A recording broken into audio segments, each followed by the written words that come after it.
Assalamualaikum warahmatullahi wabarakatuh. Saya Titi Nurwidiawati.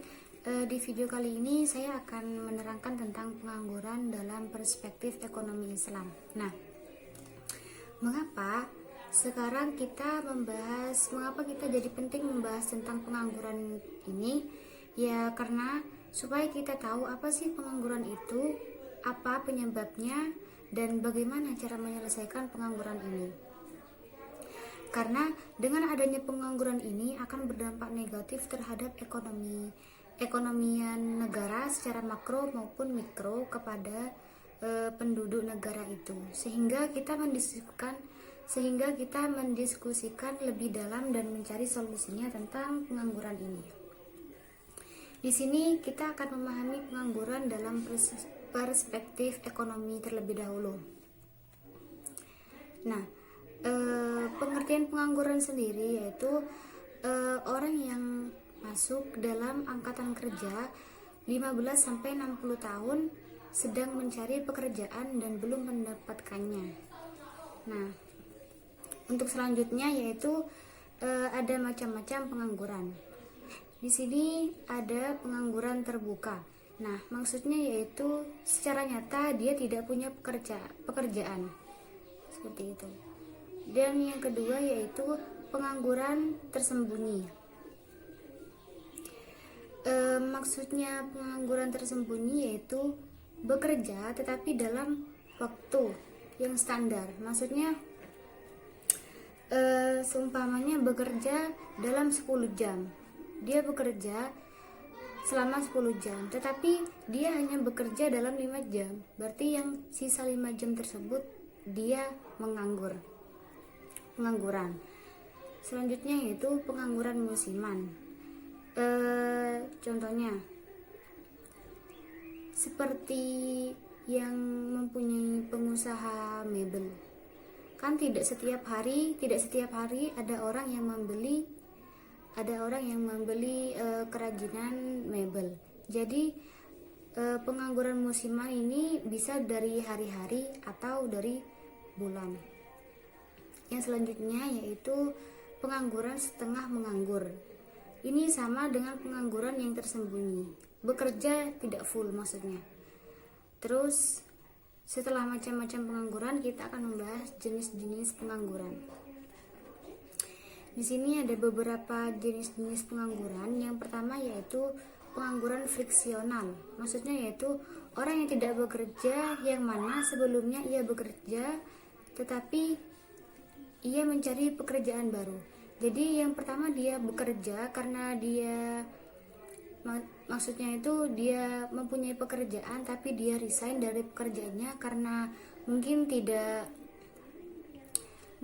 ada sesuatu, jadi dia itu resign dan menjadi pekerjaan baru. Nah, selama mencari pekerjaan baru dia pasti menganggur. Nah, itu disebut pengangguran friksional. Yang kedua yaitu pengangguran siklikal, di mana dia menganggur akibat di PHK. Yang ketiga yaitu pengangguran struktural. Pengangguran struktural ini maksudnya situasi ekonomi. Jadi seperti sekarang ini, situasi ekonomi karena adanya COVID. Yang keempat yaitu pengangguran teknologi yang diakibatkan oleh teknologi, seperti itu. Terus setelah jenis-jenis kita akan membahas tentang dampak pengangguran. Di sini dampak pengangguran ada 11. Yang pertama yaitu menurunkan pendapat per kapita dan pertumbuhan ekonomi. Yang kedua yaitu meningkatkan biaya sosial. Yang ketiga yaitu menurunkan aktivitas perekonomian. Yang keempat yaitu menurunkan penerimaan negara. Yang kelima, menurunkan tingkat keterampilan. Yang keenam, kegiatan distribusi kurang lancar. Dan yang ketujuh, terjadinya kemiskinan.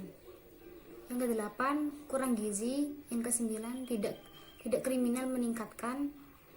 Yang kesepuluh, produktivitas tenaga kerja yang rendah. Yang 11 upaya yang rendah. Nah, setelah dampak pengangguran ini kita akan berlanjut kepada penyebab pengangguran, yaitu ada beberapa penyebab pengangguran. Yang pertama, tidak sebanding penawaran tidak sebanding dengan permintaan pekerja. Yang kedua yaitu turunnya pengeluaran total dan output. Yang ketiga yaitu perubahan teknologi. Dan yang keempat yaitu yang terakhir, waktu yang dibutuhkan untuk mencari pekerja. Nah, selanjutnya cara mengatasi pengangguran. Di sini ada beberapa juga tentang cara mengatasi pengangguran. Yang pertama, menyelenggarakan bursa tenaga kerja. Yang kedua, informasi lowongan kerja. Yang ketiga, memberikan pelatihan kerja. Yang keempat, membuka lapangan kerja sebanyak-banyaknya. Yang kelima, meningkatkan peredaran modal usaha. Dan yang keenam, meningkatkan jiwa kewirausahaan. Yang ketujuh, transmigrasi. Nah, setelah itu di sini juga ada tentang pengangguran dalam ekonomi Islam. Nah, ada dua, yaitu pengangguran jabariyah. Maksudnya jabariyah yaitu pengangguran yang terpaksa. Tidak bekerja, dia itu tidak bekerja, tetapi dia mencari pekerjaan, tapi tidak mendapatkan. Itu yang dimaksud tentang pengangguran yang terpaksa, jabariyah. Terus yang kedua yaitu pengangguran khiyariyah, yaitu pengangguran pilihan. Maksudnya yaitu pengangguran pilihan. Jadi dia itu malas. Sebenarnya dia itu mempunyai kemampuan dalam keterampilan tentang apa saja. Dia itu mempunyai kemampuan, tetapi dia tidak mau bekerja karena dia sudah punya warisan, seperti itu. Dan yang terakhir, saya akan membahas tentang solusi pengangguran perspektif ekonomi Islam. Di sini ada dua, yaitu mekanisme individu dan yang terakhir mekanisme sosial ekonomi. Jadi itu saja yang saya bahas tentang pengangguran dalam perspektif ekonomi Islam.